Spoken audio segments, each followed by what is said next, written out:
రేవంత్ రెడ్డి పరిపాలన ఏ విధంగా మీకు అనిపిస్తుంది? అంటే నచ్చిందా? నచ్చలేదా? వచ్చిన పథకాలన్నీ అందినాయా?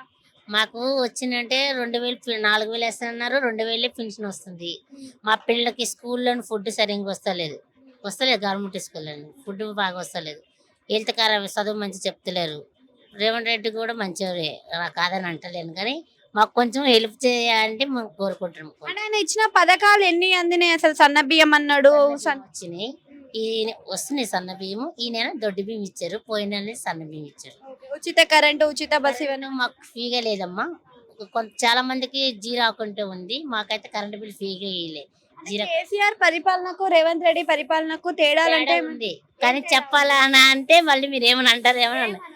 ఎందుకంటే కేసీఆర్ వచ్చినప్పుడు మాకు బాగానే ఉంది. ఇప్పుడు రేవంత్ రెడ్డి వచ్చినప్పుడు కొంచెం బస్సులు ఫీ వేసడము, మా స్కూల్లో ఫీజు కట్టుకోవడము చాలా ఇబ్బంది అవుతుంది. పనులు దొరక్క, ఇళ్ళల్లో పనులు దొరక్క.